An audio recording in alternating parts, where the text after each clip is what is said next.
विज्ञान आणि तंत्रज्ञान भाग 2 नमुनाकृती पत्रिका इयत्ता 10वी.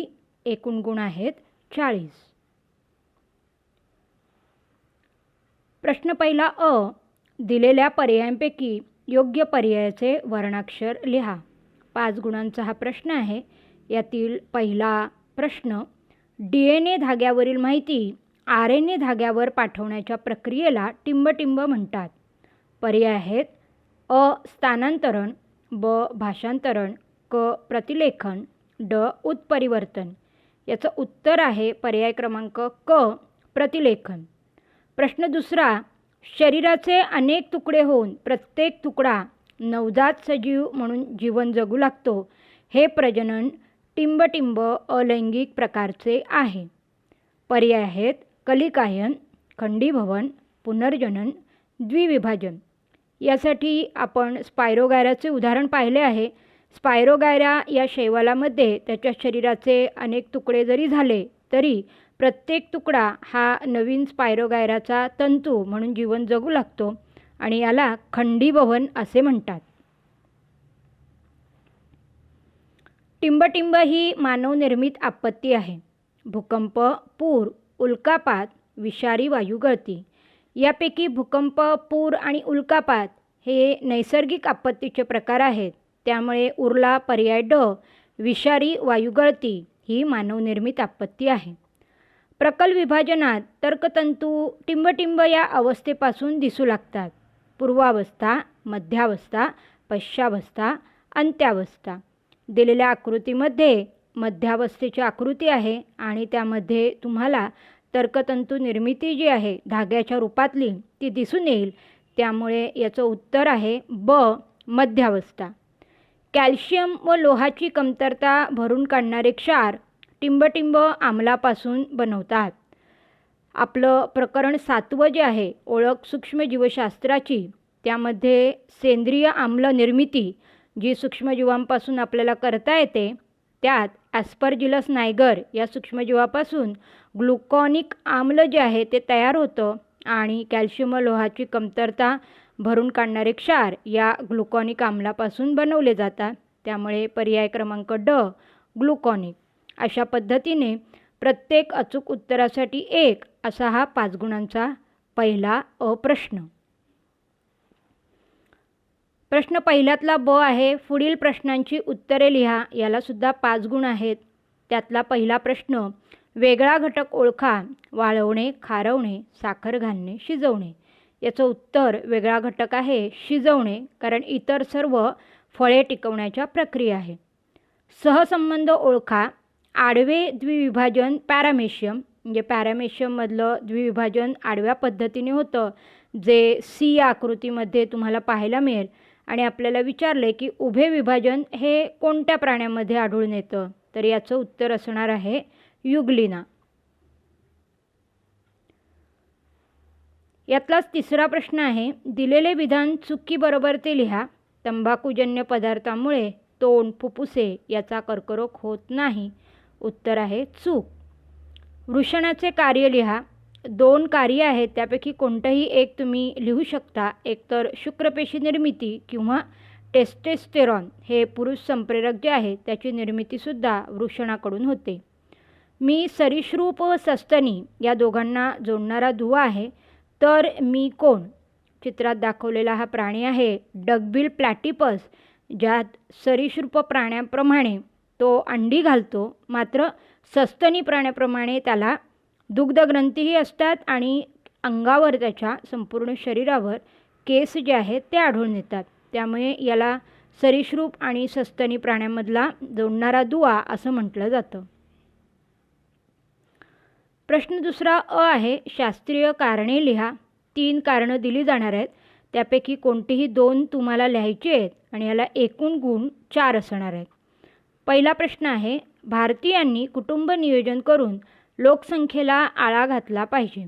उत्तर, अत्यंत कमी कालावधीमध्ये खूप मोठ्या प्रमाणावर होणारी लोकसंख्येतील वाढ म्हणजे लोकसंख्येचा विस्फोट होय. या परिस्थितीमुळे आपल्याला वाढती बेरोजगारी, दरडोई उत्पन्न आणि कर्ज, नैसर्गिक साधनसंपत्तीवरील ताण अशा अनेक समस्यांना सामोरे जावे लागते. प्रत्येक मुद्द्याला 1 गुण असणार आहे. खूप व्यायाम केल्यानंतर आपल्याला थकल्यासारखे वाटते. जास्त व्यायाम केल्यानंतर आपल्याला ऑक्सिजनची कमतरता भासते. या मुद्द्याला 1 गुण मिळेल. अशा वेळी आपले स्नायू व मांसपेशी विनॉक्सी श्वसन म्हणजेच ऑक्सिजन विरहित श्वसन करीत असल्याने लॅक्टिक आम्ल तयार होते. हा मुद्दा अर्धा गुणांचा असेल. तर ATP रेणू देखील खूपच कमी प्रमाणात तयार झाल्याने शरीरात कमी ऊर्जा तयार होऊन आपल्याला थकल्यासारखे वाटते. या मुद्द्याला अर्धा असे एकूण 2 गुण जे आहेत त्या प्रश्नाला मिळतील. जलविद्युत ऊर्जा, सौर ऊर्जा आणि पवन ऊर्जा यांना नूतनीकरणक्षम ऊर्जा म्हणतात. नूतनीकरणक्षम ऊर्जा म्हणजे नव्याने पुन्हा पुन्हा ज्यांची निर्मिती करता येते अशी. जलविद्युत ऊर्जा, सौर ऊर्जा आणि पवन ऊर्जा या अनुक्रमे वाहते पाणी, सूर्यप्रकाश आणि वारा यांच्या मदतीने तयार केल्या जातात. हे ऊर्जा स्रोत म्हणजेच जलसाठा, वेगात वाहणारा वारा, सूर्यप्रकाश हे शाश्वत आहेत म्हणजेच कधीही न संपणारे आहेत. असे प्रत्येकी 2 मुद्दे तुम्हाला इथे अपेक्षित आहेत. प्रश्न दुसरा ब आहे. पुढील प्रश्न सोडवा. एकूण 5 प्रश्न दिले जातील ज्यामध्ये कोणतेही 3 तुम्हाला सोडवायचे आहेत आणि एकूण गुण असणार आहेत 6. तक्ता दिलेला पूर्ण करायचा आहे. उत्क्रांती पुरावे असं फक्त मध्यावरती दिलं जाईल आणि 4 रकाने जे आहेत ते तुम्हाला भरायचे आहेत. त्यामध्ये तुम्ही लिहिणार आहात बाह्यरूपिकीय, शरीरशास्त्रीय, पुराजीव विषयक आणि भ्रूणविज्ञान विषयक. खाली दिलेल्या चित्राचे निरीक्षण करून आपत्तीचे 2 परिणाम लिहा. तुम्हाला ही आपत्ती लक्षात आली असेल. रेल्वे अपघात आहे हा आणि मग त्याचे एकूण 6 परिणाम वेगवेगळ्या पद्धतीने दिसून येतात. जसे की पर्यावरणीय परिणाम असेल, आजूबाजूच्या परिसराची हानी होते. प्रशासकीय, रेल्वेच्या व्यवस्थेवर ताण पडतो, संपूर्ण टाईम टेबल कोसळते. राजकीय परिणाम, रेल्वे मंत्रालयाला दोषी धरले जाते. वैद्यकीय परिणाम, प्रवासी जखमी होतात किंवा मृत्युमुखी देखील पडतात. आर्थिक, रेल्वेच्या मालमत्तेचे नुकसान होते. आणि सामाजिक परिणाम, वाहतूक खोळंबते, प्रवाशांचे हाल होतात. यापैकी कोणतेही 2 मुद्दे तुम्ही लिहिलेत तरी तुम्हाला 2 गुण मिळणार आहेत. यातील तिसरा प्रश्न, ताणतणाव कमी करण्याचे कोणतेही 4 मार्ग स्पष्ट करा. उत्तरादाखल 6 मुद्दे आहेत. यापैकी कोणतेही 4 प्रत्येकी अर्ध्या गुणांसाठी तुम्हाला लिहायचे आहेत. त्यामध्ये पहिला आहे हास्यमंडळ, दुसरं सर्वांशी संवाद साधणे, मनातील विचार लिहून काढणे, छंद जोपासणे, मैदानी खेळ आणि शारीरिक व्यायाम, संगीत शिकणे, ऐकणे, गाणी म्हणणे. संकल्पना चित्र पूर्ण करायचे. सूक्ष्मजीवांचे उपयोग इथे विचारलेले आहेत. त्यापैकी 2 तुम्हाला दिलेले असणार आहेत, तेल गळती आणि बायोगॅस व कंपोस्टिंग. आणि 4 रकाने जे आहेत ते तुम्हाला अर्ध्या गुणांसाठी लिहायचे आहेत, ज्यामध्ये येईल जैव इंधन, सांडपाणी व्यवस्थापन, भूमिभरण, जैविक कीटकनाशके किंवा जैविक समृद्ध. प्रश्न दुसरा ब मधला हा 5वा आणि शेवटचा प्रश्न आहे की फरक स्पष्ट करा. पक्षी वर्ग आणि सस्तनी प्राणी वर्ग. मग पक्षी वर्गामध्ये येईल खेचर, जीवनासाठी अनुकूलित असं यांचं शरीर असतं. खेचर म्हणजेच आकाशाशी संबंधित. सस्तन प्राणी जे आहेत ते भूचर म्हणजे जमिनीशी संबंधित असा जीवनासाठी अनुकूलित झालेले असतात. पक्ष्यांच्या शरीरावर बाह्यकंकाल जे आहे ते पिसांच्या स्वरूपात असतं. तर सस्तनी प्राण्यांमध्ये बाह्यकंकाल हे केसांच्या किंवा लोकरीच्या स्वरूपात असतं. पक्ष्यांमध्ये जबड्याचे रूपांतर चोचीत, तर सस्तन प्राण्यात जबड्यात दात असतात. पक्षी अंडज असतात म्हणजेच ते अंडी घालतात. तर सस्तन प्राणी जे आहेत ते पिलांना जन्म देतात, त्यामुळे त्यांना जरायुज असे म्हटले जाते. आणि खाली आपण पक्षी वर्गाची उदाहरणं आणि सस्तन वर्गाची उदाहरणं इथे दिलेली आहेत. यामध्ये कोणतेही 2 मुद्दे जे आहेत ते अपेक्षित आहेत आणि त्याला प्रत्येकाला 1 गुण. या पद्धतीने इथे 2 गुण तुम्हाला मिळू शकतील.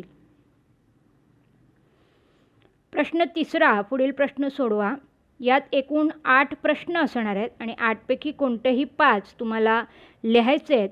प्रत्येक प्रश्नाला 3. या पद्धतीने 15 गुणाचा हा प्रश्न. यातील पहिला प्रश्न आहे, उत्क्रांतीमध्ये शरीरशास्त्रीय पुराव्यांचे महत्त्व सोदाहरण विशद करा. निरनिराळ्या सजीवात शरीरातील वैशिष्ट्ये साम्य दाखवतात. उदाहरणार्थ, मानवी हात, बैलाचा पाय, वटवाघळाचा चर्मपर व देवमाशाचा पर यांच्यात हाडांच्या रचनेत व हाडांच्या जोडणीत साम्य दिसून येते. बाह्यरूपात यात कोणतेही साम्य दिसून येत नाही, परंतु हे हाडातील साम्य म्हणजेच या सर्वांची आतील रचना तुम्ही पाहिलीत तर त्यावरून असे दिसून येईल की यांचे पूर्वज समान आहेत आणि हाच त्यांचा शरीरशास्त्रीय पुरावा जो आहे तो ठरू शकतो. घरातील कचऱ्याचे विघटन व्यवस्थित होण्यासाठी कोणती खबरदारी घेणे आवश्यक आहे? घरातील कचऱ्याचे जैव विघटनशील आणि अजैव विघटनशील अशा पदार्थांमध्ये वर्गीकरण करणे. जैव विघटनशील म्हणजे ज्याचं विघटन शक्य आहे असा ओला कचरा आणि अजैव विघटनशील म्हणजे प्लॅस्टिकसारखा जो सुका कचरा आहे तो. सुका कचरा आणि ओला कचरा निरनिराळे साठवणे. ओल्या कचऱ्याचे कंपोस्ट तयार करणे. तर अजैव विघटनशील कचरा यामध्ये आपण आत्ताच पाहिलं की प्लॅस्टिक किंवा अगदी आपले पेपर जे आहेत ते सुद्धा यात येतात, त्यामुळे पुनर्वापर किंवा पुनर्चक्रीकरण करण्यासाठी त्याला पाठवता येऊ शकतं. 3 मुद्दे अपेक्षित आहेत, 3 गुण याला मिळणारे आहेत. तुम्ही काय कराल का? हा मुक्तोत्तरी प्रश्न आहे, म्हणजे तुमच्या मनाप्रमाणे याचं उत्तर जे आहे ते तुम्ही लिहू शकता. फक्त ते त्या प्रश्नाला सुयोग्य असं अपेक्षित आहे. शेजारच्या मुलाला तंबाखू खायला आवडते. तंबाखू खाणे म्हणजे कर्करोगाला निमंत्रण आहे हे पटवून देण्यासाठी त्याला तंबाखू खाण्याचे दुष्परिणाम समजावून सांगू. तुमच्या मित्राला सतत सेल्फी काढायचा छंद लागला आहे. सतत सेल्फी काढण्याची सवय अपघातास कारणीभूत ठरू शकते हे त्याला समजावून सांगू. तुमची बहीण अबोल झाली आहे, सतत एकटी राहते. बहिणीला एकटे पडू देणार नाही. तिला जे आवडते असे छंद जोपासायला मदत करू. प्रत्येक मुद्द्याला 1 गुण इथे असणार आहे. खालील संकल्पना थोडक्यात स्पष्ट करा. भाडोत्री मातृत्व. ज्या स्त्रियांमध्ये गर्भाशय रोपणक्षम नसते अशा स्त्रियांना भाडोत्री मातृत्व ही उपचार पद्धती वापरता येते. पुरुषांमधील शुक्रपेशी आणि स्त्रियांमधील अंडपेशी यांचे काच नलिकेमध्ये फलन घडून आणले जाते. यातून तयार झालेला जो भ्रूण आहे तो दुसऱ्या भाडोत्री मातेच्या गर्भाशयात रोपण केला जातो. ब आहे काच नलिकेतील फलन, जे खाली व्हिडिओमध्ये तुम्हाला दिसून येईल, ज्यात स्त्रियांमधील अंडपेशी जी आहे त्यात आणि शुक्रपेशीमधील जे शुक्राणू असतात ते यांचं फलन एका काच नलिकेमध्ये घडून आणलं जाते, ज्याला IVF असं सुद्धा म्हणतात. वीर्यपेढीमध्ये इच्छुक पुरुषाच्या सर्वकष शारीरिक आणि इतर तपासण्यांनंतर त्यांनी स्खलित केलेले वीर्य साठवून ठेवले जाते.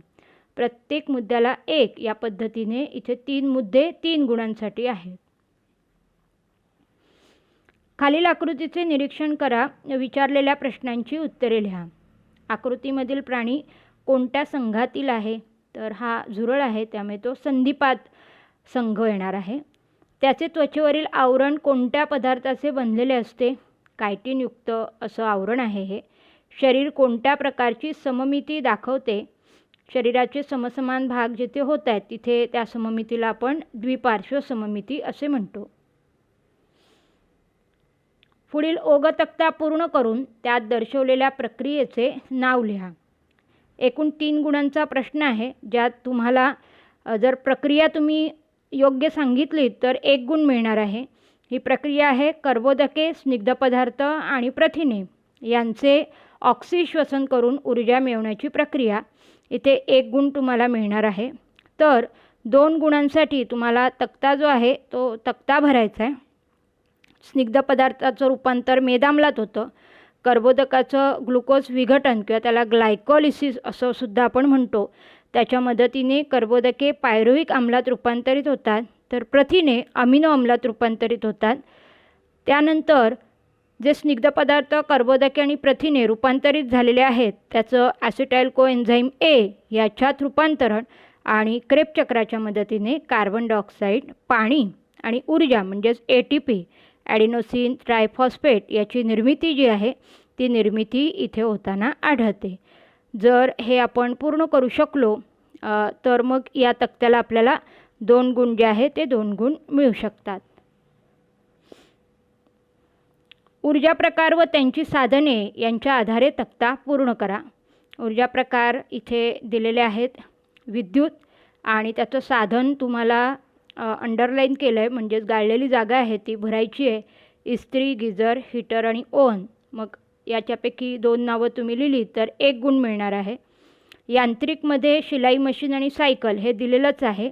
औष्णिकमध्ये मात्र गाळलेली जागा तुम्हाला उदाहरणादाखल द्यायची आहेत. मग यावर साधनं असणार आहे शेगडी, चूल, वाफेवर चालणारे इंजिन, याला 1 गुण आहे. आणि सौरचूल, सौरतापक ही साधने दिली आहेत आणि तुम्हाला ऊर्जा प्रकार विचारला आहे, तर हा ऊर्जेचा प्रकार आहे सौर ऊर्जा. त्यामुळे जर सौर हा शब्द लिहिता आला तर तुम्हाला 1 गुण मिळणार आहे. खालील परिच्छेद योग्य पर्याय वापरून पूर्ण करा.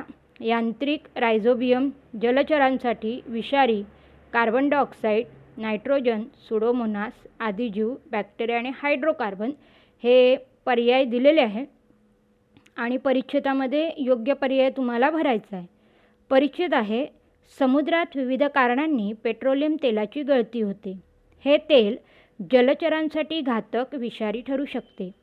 पाण्यावर आलेला तेलाचा तवंग यांत्रिक पद्धतीने दूर करणे सोपे नाही, पण अल्नॅकोव्होरॅक्स बॉर्क्युमेन्सिस व सुडोमोनास जीवाणूमध्ये पिरिडिन्स व इतर रसायने नष्ट करण्याची क्षमता आहे. त्यामुळे तेलाचे तवंग नष्ट करायला या जीवाणूच्या समूहाचा वापर केला जातो. त्यांना हायड्रोकार्बोनोक्लास्टिक बॅक्टेरिया म्हणतात. HCB हे हायड्रोकार्बनचे अपघटन करून त्यातील कार्बनचा ऑक्सिजनशी संयोग घडवून आणतात. या प्रक्रियेत कार्बन डायऑक्साईड व पाणी तयार होते. येथे प्रत्येक गाळलेल्या जागेला अर्धा गुण. या पद्धतीने 3 गुणांचा हा प्रश्न, तिसऱ्यातला शेवटचा प्रश्न. आता सुरू होतो आहे आपला प्रश्न 4, ज्यामध्ये तुम्हाला एकूण 2 प्रश्न दिले जातील आणि 1 उपप्रश्न तुम्हाला सोडवायचा आहे जो 5 गुणांचा असणार आहे. आता इथे जो पहिला प्रश्न दिला आहे तो जैवतंत्रज्ञानावर आधारित आहे. एकूण 5 प्रश्न इथे 1-1 गुणांसाठी विचारले आहेत. त्यामध्ये पहिल्यांदा जैवतंत्रज्ञान म्हणजे काय, तर मानवी फायद्याच्या दृष्टीने सजीवांमध्ये कृत्रिमरित्या जनुकीय बदल व संकर घडवून सुधारणा करणे याला जैवतंत्रज्ञान असे म्हणतात. जैवतंत्रज्ञानाचा फायदा एक विचारलेला आहे. पुस्तकामध्ये 91 पानावर 4 फायदे आहेत. त्यापैकी कोणताही एक तुम्ही देऊ शकताय. उदाहरणादाखल इथे मी लिहिलं आहे, रोगप्रतिकारक वाण तयार झाल्यामुळे रोग नियंत्रणावर होणारा खर्च कमी होतो. जैवतंत्रज्ञानाचा एक व्यावहारिक उपयोग तुम्हाला लिहायचा आहे. अनेक उपयोग पुस्तकात आहेत. त्यापैकी काही संकरित बियाणे, जैविक खते किंवा लसीकरण. जैविक खतात आढळणारे 2 जीवाणू रायझोबियम, अझॅटोबॅक्टर, नॉस्टॉक किंवा ॲनाबिना यापैकी कोणतीही 2 नावं तुम्ही देऊ शकता. जनुकीयदृष्ट्या उन्नत पिकांची 2 नावे विचारले. मग बीटी कापूस, बीटी वांगे आणि गोल्डन राईस यापैकी कोणतीही 2 आपल्याला उदाहरणादाखल लिहिता येतील. प्रश्न 4तला दुसरा प्रश्न जो आहे तो विभागला गेला आहे अ, ब, क, ड या पद्धतीने. अ मध्ये विचारलेलं आहे की दाम्पत्याला मुलगा होणार की मुलगी हे त्या दाम्पत्यातील पुरुषावर अवलंबून असते. हे विधान स्पष्ट करणारी योग्य आकृती काढा. 2 गुणांसाठीचा हा प्रश्न आहे. इथे तुम्ही आई वडील असा शब्द लिहिला तरीसुद्धा चालणार आहे. चित्र काढण्याची आवश्यकता नाही. वडिलांच्या खाली वडील हा शब्द लिहिल्यानंतर त्याखाली शुक्रपेशी, मग 22+X किंवा 22+Y आणि आई हा शब्द लिहिल्यानंतर त्याखाली अंडपेशी 22+X. बाण करून जर मुलगी जन्मणार असेल तर तिच्यामधली गुणसूत्राची रचना असेल 44+XX आणि जर मुलगा जन्माला येणार असेल तर 44+XY अशा पद्धतीची आकृती इथे उत्तरादाखल द्यायची. स्त्री भ्रूणहत्या विरोधी मोहिमेसाठी कोणतेही एक घोषवाक्य तयार करा. 1 गुण आहे याला. 2 इथे तुम्हाला घोषवाक्य दिसत आहेत. त्यापैकी एक आहे कन्या हे तर परमेश्वराकडून मिळालेले वरदान, तिचा आपण सगळे मिळून करूया सन्मान, किंवा स्त्रियांना द्या इतका मान की वाढे आपल्या देशाची शान. यापैकी कोणताही एक उदाहरण जे आहे ते घोषवाक्य म्हणून तुम्ही लिहू शकता. क आणि ड हे एकाच आकृतीवर विचारलेले प्रश्न आहेत. आकृतीमध्ये दाखवलेल्या म्युकरची बीजाणू निर्मिती होताना कवकजाल कसे तयार होते? उत्तर असणार आहे, म्युकरसारख्या कवकांचे शरीर तंतुमय असते. त्यांना बीजाणुधाणी असतात. बीजाणुधाणीमध्ये बीजाणूची निर्मिती झाल्यावर ती फुटते आणि बीजाणू बाहेर पडतात. ते बीजाणू ओलसर उबदार जागी रुजतात व त्यापासून नवीन कवकजाल तयार होते. आणि ड प्रश्न आहे की वरील आकृतीमध्ये प्रजननाचा कोणता प्रकार दिसून येतो? ही बीजाणू निर्मिती प्रक्रिया आहे आणि तिचा प्रकार आहे अलैंगिक प्रजनन. अशा रीतीने विज्ञान आणि तंत्रज्ञान भाग 2चा हा उत्तरादाखल दिलेला कृतीपत्रिकेचा नमुना आपण इथे पाहिला आहे. जर व्हिडिओ तुम्हाला आवडला असेल तर नक्कीच लाईक करा, शेअर करा, सबस्क्राईब करा. थँक्यू.